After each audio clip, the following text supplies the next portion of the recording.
एक साथ दूसरा बोले विक्रम सावधान। एक साथ सलामी देंगे।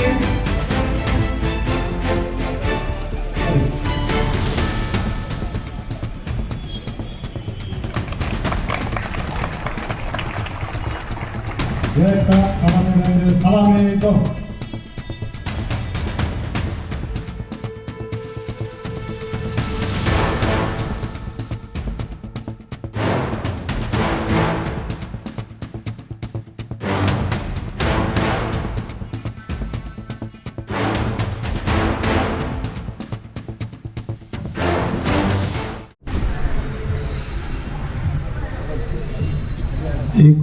वा स्वातंत्र्य दिन आज आपण साजरा करीत आहोत। या कार्यक्रमासाठी जिल्हाध्यक्ष रवींद्र पवार, महेश जोने, महिला अध्यक्ष प्रेरणाताई, योगीदादाई, शहराध्यक्ष रंजन ठाकरे, सर्व पदाधिकारी,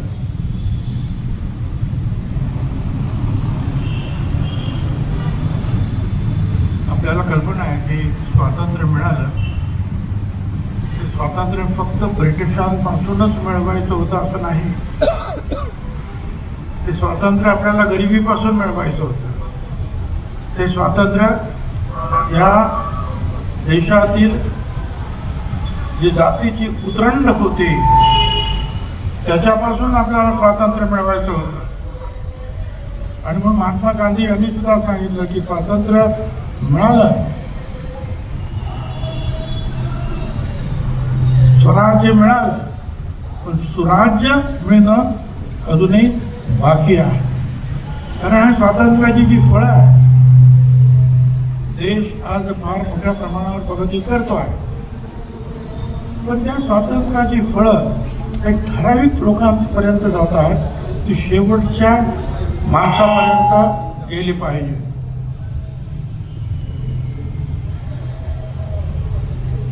यासाठी आपण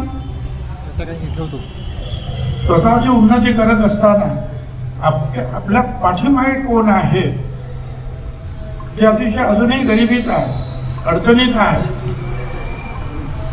शिक्षणापासून वंचित आहे, घरापासून वंचित आहे, नोकरीपासून वंचित आहे, त्यांच्याकडे तुम्हाला अगोदर त्यांच्याकडे पाहावं लागेल। तुम्हाला त्यांच्यासाठी तुम्हाला काम करावं लागेल। शेवटचा मनुष्य ज्या वेळेला सुखी होईल त्यावेळेला खऱ्या अर्थानं आपल्या देशामध्ये सुराज्य आलं असं आपल्याला म्हणता येईल। त्यासाठी अडचणी खूप आहेत, अडथळे खूप आहेत। निवडणुका होत आहेत, देशाच्या सरकारची निवडणूक झाली, राज्यांच्या सरकारची निवडणूक झाली, आता नाशिक महानगरपालिका आहे, नाशिक जिल्हा परिषद आहे, पंचायत समिती आहे, वेगवेगळ्या छोट्या मोठ्या नगरपालिका आहेत। गेल्या काही वर्षापासून त्या झालेल्या नाहीत। नाशिकच्याच नाही, आपल्या महाराष्ट्रातल्या सगळ्याच ठिकाणी हीच परिस्थिती आहे। शेवटी तुमचा पक्ष किती मोठा आहे याचं बॅरोमीटर काय आहे, त्याचं मोजणी कशी करायची, कोण कुठला पक्ष मोठा आहे त्याची मोजणी जी याच्यावर होईल, तुमचे ग्रामपंचायतीचे किती सरपंच आहे, नगरपालिकेचे किती आले, महानगरपालिकेचे किती आले, जिल्हा परिषदेचे अध्यक्ष, इतर सगळे कोण किती आले त्याच्यावर आहे।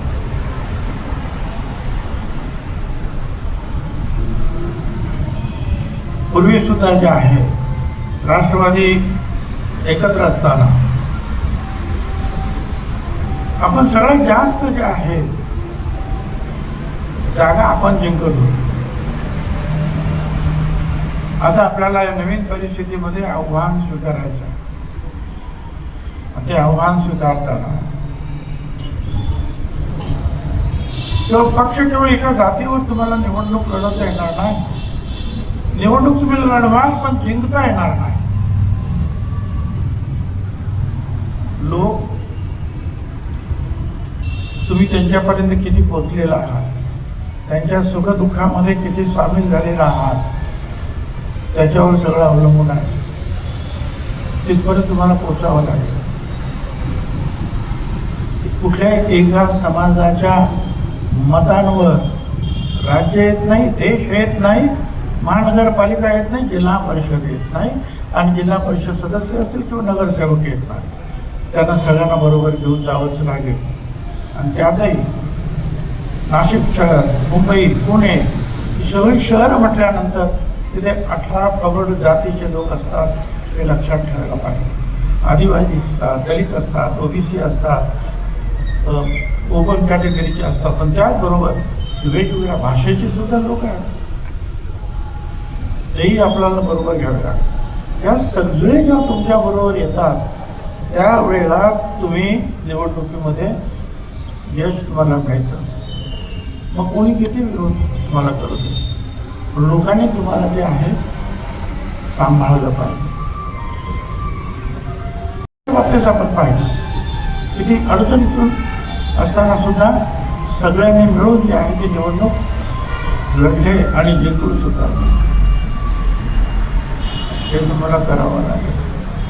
नाशिकमध्ये आता ठीक आहे, अनेकाच्या मनामध्ये जे आहे प्रश्न असेल की भुजबळ साहेब इथे करताय, नाशिक शहराचं काम करतो, जिल्ह्याचं काम नाही करत आहे, ते गोंदियाला जातात. गोंदियाला मला जायला सांगितलं, मी सांगितलं मी जाणार नाही. कित्येक वर्षापूर्वी, काही 5-7-8 वर्षापूर्वी असेल कदाचित, उद्धव ठाकरेच्या वेळेला असेल, मुख्यमंत्री असताना मला सांगितलं होतं की पालकमंत्री म्हणून तुम्ही धुळ्याची जबाबदारी घेतली. म्हणून काय करायचं असेल ते नाशिकमध्ये आता घरचं सोडून मी कुठे जाऊ, आणि गोंदियामध्ये काय 2-3 दिवस लागले. विमानाने जायचं, मग तिकडे राहायचं, मग परत गाडी पकडायची, मग तिकडे पुढे जायचं, तिकडे सुदैवाने जे आहे मुख्यमंत्र्यांनी एवढ्या साहेबांना तिथे पाठवलं. चांगले. शेवटी झेंडावंदन करणं महत्त्वाचं आहे. ते तुम्ही कुठे करता हा महत्त्वाचा मुद्दा नाही. आज वर्तमानपत्रात पाहिलं, गरिबीच्या झोपडीवर सुद्धा तिथली मुलं झेंडा फडकवीत होतं. ते जे आहे खरे झेंडावंदन आहे. तुम्ही ते कुठे करता माहिती, झेंडा एकच आहे. देशाचं जे आहे शक्ती दाखवणारं शक्तीदर्शक हा ध्वज एकच आहे, त्याला तुम्ही वंदन करणं हे महत्त्वाचं आहे. आणि म्हणून ते करण्यासाठी आपण जमलेलो आहोत. कुंभमेळा आलेला, कामामध्ये तुम्ही सुद्धा लक्ष दिलं पाहिजे, बोललं पाहिजे. अडचणी असतील, चूक असेल तर त्याच्या विरुद्ध आवाज सुद्धा उठवलं पाहिजे की हे चूक आहे, हे करा. पण शहर तुमचं आहे, शहर नाशिककरांचं आहे. त्यामुळे नाशिककरांना काय पाहिजे आहे, नाशिकमध्ये सुद्धा अनेक विचारवंत आहेत, आर्किटेक्ट्स आहेत, टाउन प्लॅनर्स आहेत, सगळे आहेत. सगळ्यांना नाशिकच्या चांगलं व्हावं काळजी आहे. त्या सगळ्यांना बरोबर घेऊन यापुढे सुद्धा नाशिकमध्ये विकास कामं झाली पाहिजेत, याच्याकडे आपण लक्ष देऊया. निवडणुकीमध्ये अजित पवार आपले अध्यक्ष आहेत, प्रांताध्यक्ष गडकरी साहेब आहेत. तुम्ही इथे काय कराल त्याच्यावर सगळं अवलंबून आहे. ते त्यांचं काम करतील, आम्हीही आमचं काम करू, पण तुम्ही काय करणार आहात हे महत्त्वाचं आहे. आणि हेही लक्षात ठेवलं पाहिजे, हे सगळं करायचं आहे ते मी मगाची जी सुरुवातीला सांगितलं, स्वराज्य मिळालं, पण स्वराज्य मिळण्यासाठी शेवटच्या घटकांपर्यंत तुम्हाला पोहोचलं पाहिजे. त्यामुळे महानगरपालिका, जिल्हा परिषद, आमदार, खासदार हे यासाठीच आहे. त्या देशातील शेवटच्या माणसांपर्यंत काळजी घ्या. त्याचं घर असेल, त्याचं शिक्षण असेल, त्याचं आरोग्य असेल, त्याची नोकरी असेल, त्या बाबतीत सगळी काळजी घ्यावी. आज सकाळी आपण भारताचे पंतप्रधान नरेंद्र मोदी यांचं सुद्धा भाषण ऐकलं असेल. स्वसामर्थ्यांचा नारा त्याने दिलेला आहे. मग ती आधुनिक प्रकारची शस्त्र असतील, इतर काही गोष्टी असतील, स्वदेशीचा नारा सुद्धा त्यांनी दिला, हे लक्षात ठेवा. यावेळेला अमेरिकेमध्ये 50% आम्ही टॅक्स लावणार, त्यावेळेला त्यांनी सांगितलं स्वदेशीचा नारा. हा स्वदेशीचा नारा महात्मा गांधींनी आझादीच्या लढाईत दिला होता. आणि मग चरखा चालवून जे आहे ते कापड, खादीचं कापड आपण त्यावेळेला घालत होतो. बाबू गेनोने जे आहे इंग्रजांच्या कापडाच्या ट्रकसमोर आपल्या प्राणाचं बलिदान दिलं, कापडाच्या होळ्या झाल्या. हे का? ते प्रतिकात्मक होतं की आपण आपल्या देशातील जो माल आहे, जे उत्पादन आहे त्याचा आपण उपयोग करतो. इतर देश मदत करत नसतील, पण हे विसरता येत नाही, भारत अनेक भाषांचा, अनेक जातींचा, अनेक राज्यांचा, अनेक धर्मांचा असा हा देश आहे. इथे एके ठिकाणी बर्फ आहे तर खाली केरळमध्ये ऊन आहे. सगळ्या प्रकारचे जे आहेत धान्य असते, वस्तू आहेत, बनवतात. पण विज्ञानामध्ये आपण पुढे गेलं पाहिजे, हे आज प्रधानमंत्र्यांनी सांगितलं आणि त्याप्रमाणे आपण ते करतो आहोत. सिंधूची लढाई आपण पाहिली, त्यांना सुद्धा सगळ्या भारताला वंदन केलेलं आहे. असे प्रसंग परत घडू नये यासाठी एकच आपल्याला करावं लागेल, भारत बलवान करावा लागेल. कुणाचीही वक्रदृष्टी आपल्या देशाकडे होता कामा नये. पण ते काम जे आहे लहानांपासून मोठ्यांपर्यंत, मागासापासून तर उच्चवर्णीयांपर्यंत, स्त्रियांपासून पुरुषांपर्यंत सगळ्यांचंच ते काम आहे, सगळ्यांचंच ते कर्तव्य आहे. हक्काची जाणीव सगळ्यांना प्रत्येक मिळालं पाहिजे, पण कर्तव्याची जाणीव ही पहिल्यांदा ठेवली पाहिजे. जॉर्ज केनेडी भारताच्या अमेरिकेचे राष्ट्रपती होते, ते हेच म्हणायचे की तुम्हाला देशापासून काय पाहिजे हे तुम्ही सांगता, पण देशाला तुमच्यापासून काय पाहिजे याचा अगोदर विचार करा आणि मग त्या कर्तव्याची जाणीव तुम्ही ठेवा. हक्क आपोआपच तुम्हाला मिळतील. ते कर्तव्य आपण पार पाडूया.